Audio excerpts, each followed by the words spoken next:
Hey y'all, come on in. I'm just getting set up. I want you guys to let me know where you're watching from. And out. Let me know how y'all doing today. This is going to be a pretty good discussion. I'm pretty excited. So I want you guys to let me know where you're tuning in from. I just want to make sure everything is set up and shared.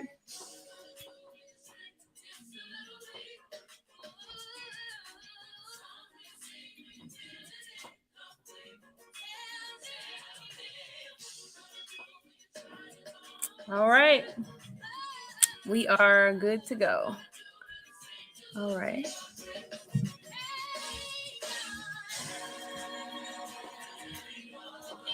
Hey, y'all. Happy Thursday. We already survived hump day. So tomorrow is the last day of the work week. I don't know if y'all excited, but I'm pumped. So y'all come on in. Let me know where you guys are tuning in from. Let me know if you guys, hey, mama, all the way from Blytheville, Arkansas. If you guys have kids, let me know their ages. Let me know if you've had the sex talk or you here to get some tips on how to have the sex talk. I want to know what y'all got going on.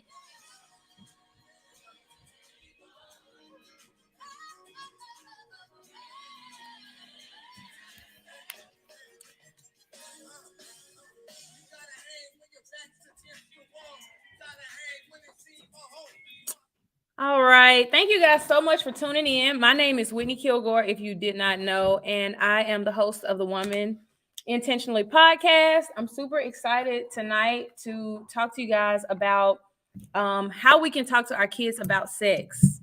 Not just teens, not just girls, our kids in general. Okay. So tonight I want us to start thinking about that as we consider the fact that our children are growing. They're growing up in a world that is trying to make them understand their identity and their sexuality certain ways. And I think as believers, it's very important for us to be proactive versus being reactive when it comes to talking to our kids about sex.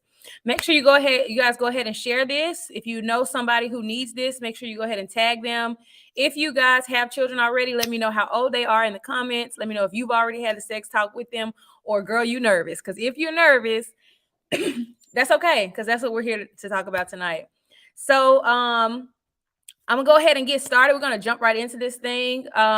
So the main thing I want to talk about when concerning talking to your kids about sex, if you did not watch the part one of this, I kind of gave you guys how to get yourself together, right? How to stop looking at your baby as like, oh, my little baby, my little sweet angel girl, or my little precious son, and start more looking at them like an adult in training. So this is somebody who's about to go into adulthood, and you are trying to prepare them to go into adulthood the best way possible. And if we keep it real, sex is something that kids get exposed to very, very early. I was researching to see how soon children are getting exposed to sex. And it's by the time they are age 4, they have already been exposed to sex. They've seen a little piece of something on TV. And especially in elementary school, one kid can say, hey, something as simple as, hey, type in porn, PORN on the internet, and then bam, your kid types in porn and they're exposed to anything their little hearts could never imagine is on the screen, ready for them to take in. So I really believe it's important for us to be proactive. And so that's what I wanted to talk about tonight. If you guys found it awkward or think it's awkward to have this discussion, I want you to let me know in the chats, like, oh, it's awkward. It's awkward. I haven't had it yet. What part of this is nerve-wracking for you? I want to know so we can kind of know what we need to tune in on. The first key, I think, to talking to kids about sex, and the reason I feel like I can speak to this a little bit, Not only did I go to school for behavioral science and understanding the way people think and things like that, but I've been volunteering at school for the past few years and having these very discussions because girls didn't feel comfortable or hadn't had the discussions with their moms. So they were like asking all the questions that I didn't even know they wanted to ask. And it was eye-opening to what we need to be doing or we should be more proactive about at home. So I wanted to say the main thing I think is important is relationship and timing. Like if you just roll up on your child, hey, I'm talking to you about sex. Are you having sex? You better not be having sex. It may be a little awkward for them to open up to you, right? But if it's something that you're bringing up to them from a young age, explaining their body parts to them, telling them, explaining to them about who should be seeing those areas, who should be touching those areas and things like that, and appropriate forms of touching and all that, you kind of get them used to the idea that they have special areas, they have private areas, and then I feel like that just kind of evolves into something that's a little bit more comfortable for a lot. I think a lot of things that a lot of times as Christians we don't want to talk about sex. We act like sex itself is a sin and that like it's horrible when all and in reality it's very, very pleasurable, right? If it wasn't pleasurable, it wouldn't be like making all this money all over the world and people wouldn't be going crazy in music about sex and all these different things. So to tell our kids sex is bad and horrible, and then for them to go outside of our homes and see everything saying something totally opposite is conflicting. So I feel like we as Christians, as parents, have to be proactive in telling our kids, like, look, sex is good. It's just not for you right now, and talking to them about when sex would be appropriate or how they should view sex, or just asking them, what do they think about sex? Like, what do you know about sex to your 7-year-old, to your 10-year-old? And you'll be surprised what they will start to share with you. So relationship and timing is very important. Timing from young age all the way up to them getting older. You know, we shouldn't wait until we think or suspect that they are having sex to then go try and put them on birth control or try and talk to them in the moment. No, what are your feelings? Like, it's normal for boys to have sexual desires and girls to have sexual desires. Are we talking to them about that kind of stuff? Are we talking to them about how to navigate those feelings? Hey D, are we talking to them about those things? Right now, I want you guys to think back to your childhood and when you learned about sex. Did your parents sit you down and talk to you about sex? Did they have a conversation with you, or did they, try to tell you what you shouldn't do, or just talk to you about it? Why you should wait or why you shouldn't wait, or things like that. Did y'all have those conversations? I want to know from the people watching. Did you guys have those conversations? Did anybody talk to you, or did you just kind of figure it out on your own? I know for me, it was more like, don't have sex, you're going to get pregnant, you're going to get an STD. And that only lasts so long. So if we have that type of mentality or that type of approach to talking to the kids about sex, they ain't finna listen to you, because you telling them that they're going to get an STD and they're going to get pregnant. But guess what? All their favorite singers and rappers and everybody that they see on every TV show is telling them something totally different. They telling them that it's good.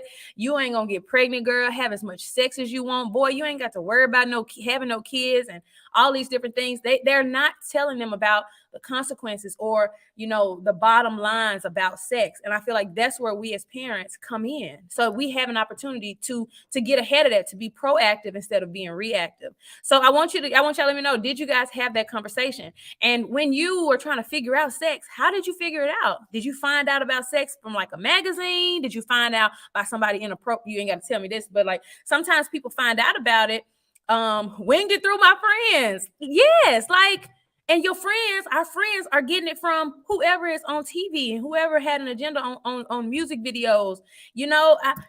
I will never forget, you guys, like just listening to certain songs, didn't know nothing about sex, but hearing certain R. Kelly songs, and look at it today, right? R. Kelly was doing some crazy stuff. But I remember hearing those songs and like my emotions feeling some type of way, and me thinking that was how I would need to prove myself in love. And so a lot of kids are thinking that, a lot of girls are thinking that is how they have to prove themselves. That's how they have to prove that they love a boy, or show a boy that they love him. And some boys feel like that is how they have to prove their manhood. So I think we need to really consider those kind of things. Dee says it's totally different nowadays. I think growing up, our parents shunned away from those conversations, but with today's youth, it's a conversation that's needed because so much is available on social media, and we can't allow social media to teach our children. 100% agree, right? 100% agree. If you don't tell your child anything about sex, you just, oh, don't do it, and you just, you're going to get pregnant, you're going to have an STD, they're going to go right on TV and they're going to see something totally different. I mean, everywhere you look, there are buttocks, okay, on screens, on hamburger commercials. You can't even watch a commercial without seeing something sexual on it, right? And so we have to understand that's triggering something, that's exposing them to something, that's making something more normal to them. So we have to talk to them. And like one of the things I wrote down on here, right? Stop, like, be real about it. Like the key with these kids is being real about it, right? Keeping it real with them about sex being good, about how you didn't wait, what that was like for you mentally and emotionally, what that exposed you to by having sex so early, and tell them these things. And because they believe that they are thinking that you didn't do it, or some parents I know also feel hypocritical, like, oh, how I'm gonna tell them not to have sex and I had sex, or I'm still having sex, and I'm not married, or they may be looking at me like, oh, well, mom, you have sex with your boyfriend, or dad, you have sex with your girlfriend, how can I tell them not to have sex?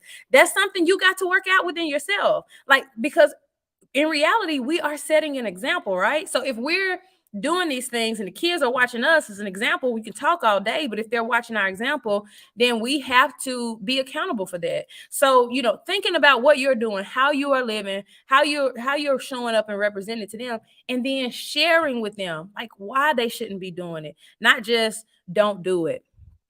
They said even the music is different. It teaches our young boys how to mistreat women, and our young girls feel as though they have to show all in order to be wanted and feel appreciated. Yes, it's 100% real. I was thinking about that the other day, and I was thinking about, the same thing about how today's music just, and now it's so many women just being like, oh, have sex, girl, I'll take your man, I'll do this, and I'll take him, have sex with him, leave him, get his money, and send him on his way, saying all of these things. But I think it's in my mind, I was like, man, women figured out that men have been doing that so long in music, making them feel devalued, appreciated, men in the rap songs. So they was like, men getting rich off of us, I might as well get rich off of us too. I'm a woman, I should capitalize on this. So now you have the women who are promoting that. What it used to be men degrading women, it's women degrading themselves and degrading other women, and all of these things, because that is the culture that we are in today.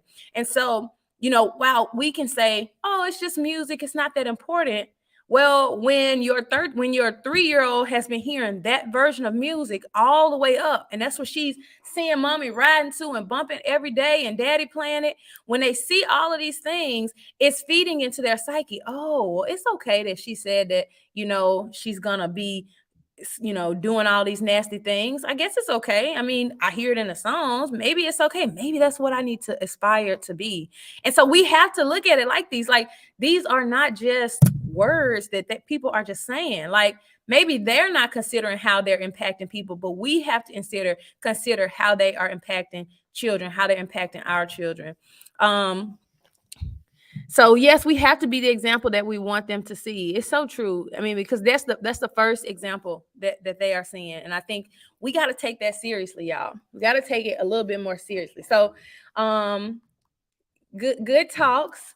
I also said on here, being proactive versus reactive, right? A lot of times people wait until somebody gets pregnant, wait until the child gets pregnant, or you find out some kind of way that they are having sex. Oh, and now you're furious, right? You're ready to just pop off and go off and be angry. But you have to ask yourself, have I taken time to really talk to my child about sex? Have I taken the time to really explain to them how valuable that is, giving it to somebody, how sacred that is? Have I taken the time to instill the value of that in them when I'm not around, right? Because the main thing, right? Kids they're not having sex right in front of us. They're not going to do it right in front of us. They're going to be making decisions based off what is instilled in them, what they hold valuable. They might hold certain things valuable in front of you, just to make you happy and to make you feel good. But if it doesn't genuinely become a part of who they are, and we don't instill those values in them, when you ain't there, they turn into a whole different kid. I know, because we did it, right? I did it. And that's one of the things we have to reflect back. What was going on in my mind? Was my self-esteem so low that I was, feeling like I had to, act a certain way or be a certain way or try to look a certain way because that's what the boys wanted to see, what they were seeing on TV? Did I try to mimic that so I can get that validation from other people, right? Was I being validated at home? Are our children being validated at home? Are you telling your child that they're valuable regardless of the clothes they have on? Are you telling them that they're valuable regardless of what they look like, how they act, and all those things? Are you instilling values in them that make them feel as though they are valuable? Because clothes and all that kind of stuff is great, right? They can look good, but if they don't have values and good character, it means nothing. So the clothes mean nothing. Okay, so we have to understand that words carry power, whether good or bad. It's so true. And we really have to understand that, especially with music and the things they're exposed to. Now, when I talk about music, I know it seems extreme, right? It's like, well, you can't stop them from hearing what's out here and all that kind of stuff. And you're right, 100% right. I just know how I handle mine. In my house, my son never sees me listening to it. He don't see me vibing to it, listening to it. I tell him about it. The times that I heard him listening to something that was a little crazy, I sat him down and we listened to it together. And I would ask him, how would you feel if they talk to your mom like that? Like, do you feel you should not feel comfortable with me listening to this with you? Because you see how degrading. I sat him down and we thought about the words and listened to the words so he can know that, man, this ain't just some beats and some melodies that I'm hearing. Now, what he decides to do after that, it's totally up to him, and I respect him what he chooses to do. But as far as the example that he sees, he gonna see mommy having a good life without listening to stuff that's belittling, degrading, and going contrary to what I say I believe. And that's just me. That's me in my walk. So I want to encourage you to examine yourself and think about the example that you're seeing. If the only way life looks enjoyable is by seeing you turn up, get, I'm saying, jamming to the nastiest music, no matter what it's saying, then they're gonna follow the same thing. Okay, yeah, I love God, but I like Beyonce little nasty song too when she said drop it like a thotty. I want to drop it like a thotty. So we have to understand that what we're doing is making an impact on them, and we have to be very intentional about that. So my main thing here is to encourage you guys to reflect on how you went through your childhood, how you experienced it, and think about what you needed. You being an adult now, knowing, what you did, what you were feeling, what you were thinking, what did you need, right? What was the conversation that you needed to have, somebody needed to have with you? And when should that conversation have been had? Think about that and then apply that to your children, right? Apply that to them. Like, man, what are the things that I want to talk about with them? Like, what are the things I want to make sure that they know so that they're not out here trying to experience? And keep it, man, like the biggest thing is keep it real with these kids. When I say the rappers keep it so real with your kids, the rappers keep it so real with your kids, okay? So we have to do the same thing. We have to do the same thing, and we have to counter that, because the world doesn't care about your kid getting pregnant or getting an STD or giving themselves to someone and to the point of and the person that they're giving themselves to does not care about it. They don't care about that. They just want to get that like, and they just want to get those numbers up. But we care about the end state of our children. So, thinking about what we need to tell them, we need to be proactive about that instead of reactive and waiting until something happens and then trying to teach them about sex. Start early. All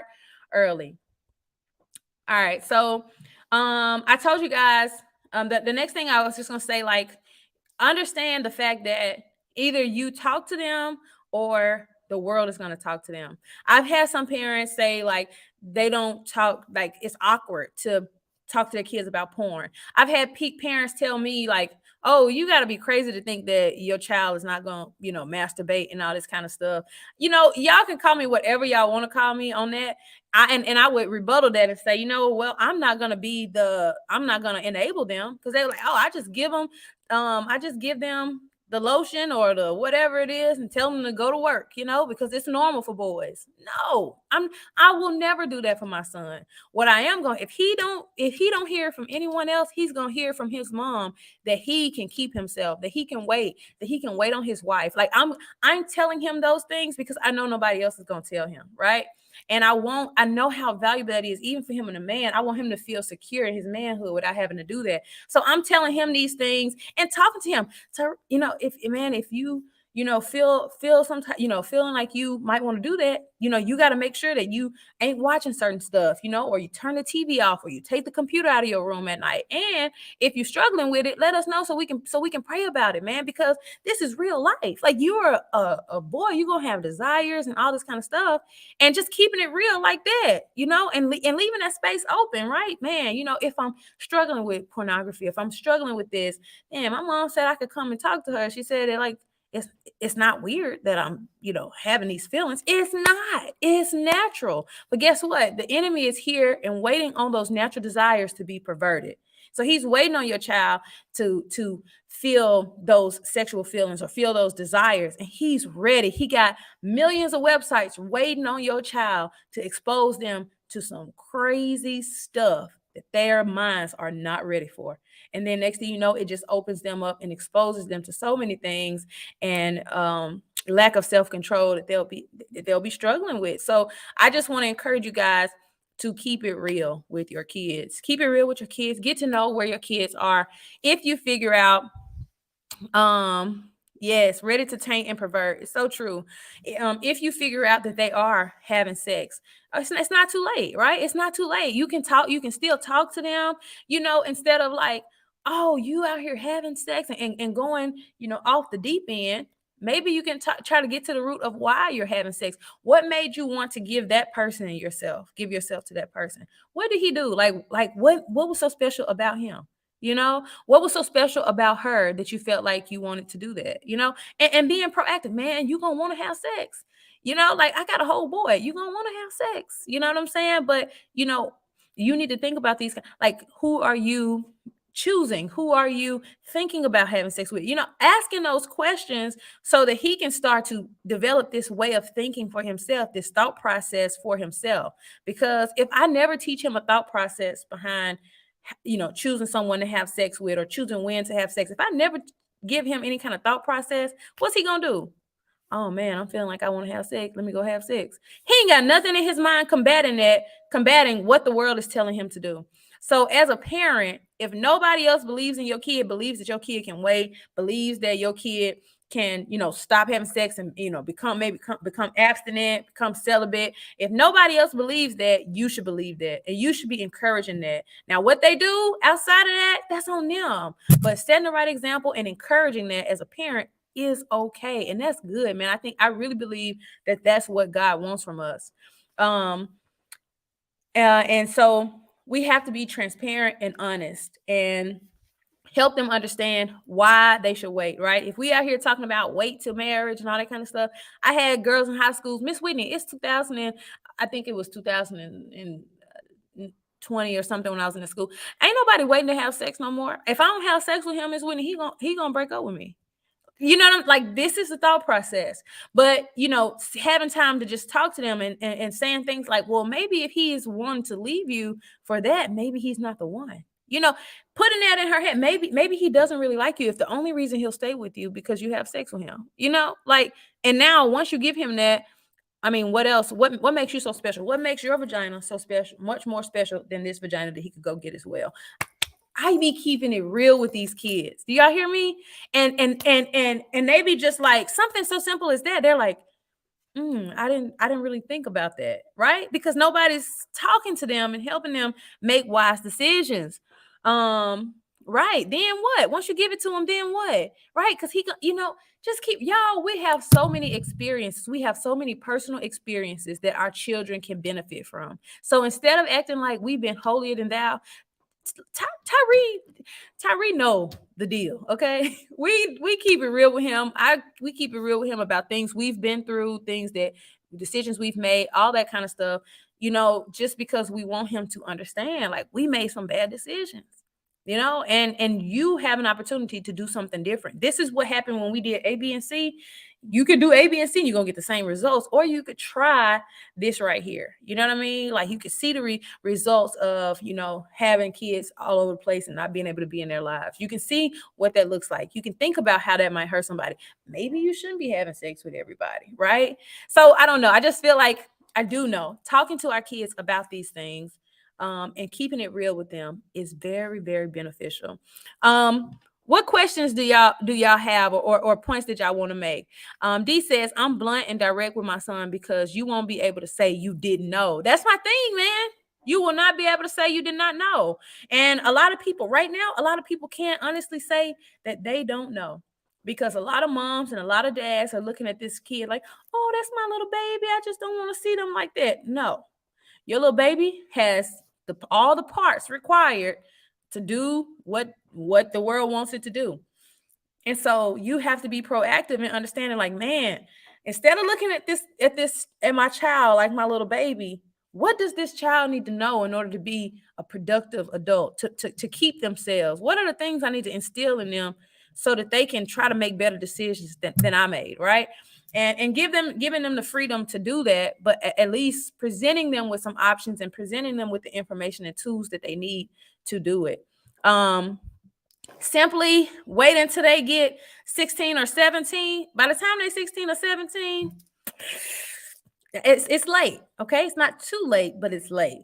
So I'm just encouraging you guys, if you have young kids, if you have kids, y'all, I'm telling you, second, third grade is late. Okay, so you know you ain't got to go as deep, of course, but you know, talking to them and helping them understanding what you know what sex is, you know, and if you are a believer, talking to them about God's prescribed way of sex and relationships and how that looks. Like don't wait for the schools to teach them, because they have a totally different agenda. Teach them what it is, teach them what God expects, man and woman, and teach them to love people who don't respect God's way, right? Teach them that, hey, people are going to do different things, but this is what God expects of us, and this is why he expects it of us. But people have the right to choose either or. So help them work through that. Give them the information that they need so that they can make those decisions and they can be aware. My mom only told me about man and woman. Well, and then they get to school and see something totally different, and now they're confused, and now they're hating people and angry. No, keep it real with these kids about what is going on, what's out here, and what God expects of us as Christians, as believers. And I think that will help out a whole lot. Talk to your kids about porn. Talk to your kids about, you know, this music. I challenge each and every one of you to take today's most popular song. I always kind of Google what's today's number one song. At one point, it was WAP. That would have been a perfect example. I would take the song WAP, sit down with him, and read the words. Read the words. I'm not even gonna get started on Beyonce's song. You can take one of her songs, sit down with your kids, read the words to them, and then just kind of talk about it. Open it up for discussion because they jam into it, right? But that's a good way that's a good conversation starter. And then you'll see, like, they'll start to like feel awkward or, you know, tense up, and that gives you an opportunity to kind of explain it to them. You know what I'm saying? To talk to them about it. And I think that will be very, very beneficial. So you guys, that's really all I have. I wanted to come on here and I wanted to just encourage you guys to talk to your children about sex. We do a lot of talking. I spoke out publicly about abortion. I spoke out about, I'm always talking about premarital sex and things like that, because I feel like we don't talk about it enough as believers. So I feel like, hey, I'm gonna talk about it. And it's not to be offensive, but it's just as a gentle reminder. Yeah, the world is telling us one thing, but God is telling us a totally different thing. And no matter how far you went, since you can be then went all the way left, and bro, you can be then went all the way left. But no matter how far you go, God has given us grace to come back and get in right alignment with him and do things the right way. So, and that's a good testimony. Like, man, you know, I was a little trashy son or daughter, but this is what that led to. This is where that got me, and this is what I'm trying to do now. That's why I make the decisions I make now. That's why I do it this way, because it didn't work out for me. So I'm just encouraging you guys to talk to your children, ask the questions, allow them to ask questions, think about what they're listening to, think about what you're listening to, and what example you are setting for them with your entire lifestyle, the way you talk, the way you live. I mean, the way you listen to, the way you dress, what you listen to, what you're riding to. Just think about some of the stuff you riding to, grooving to with your kids. It's nasty, right? It's nasty. But now it's going to be on your mind a little bit more. You might turn it down a little bit. That's progress, right? So I'm encouraging you guys to do that. And hopefully we'll be able to make some progress. I was saying that I speak out about these things. And this is a way that we can be proactive. Instead of just talking about abortion is wrong and all this kind of stuff, let's talk about how we get to abortion. We get to abortion by not having sex. I mean, by having sex, by having unprotected sex, by not thinking about these things and then ending up in situations that we don't want to be in and then making a choice that's more convenient. So instead of getting there, I want to do my part in talking about these kind of things, having these discussions about sex before marriage, about what makes us go into that, about how we can change our lives and how we can, start to do things a little bit more differently so we don't end up in those situations. Not a popular topic, but your girl does not care. I'm on a mission. Okay. So I hope you guys have an amazing night. Thanks for tuning in. Y'all been rocking with me for 30 minutes and 26 seconds. And I appreciate every second of it. So make sure you share this with somebody. Make sure that you share this on your page and make sure that you guys share the podcast. Thank you so much. Live intentionally, parent intentionally. And women, make sure that you woman intentionally. Okay. See you guys later. Thanks for tuning in, y'all.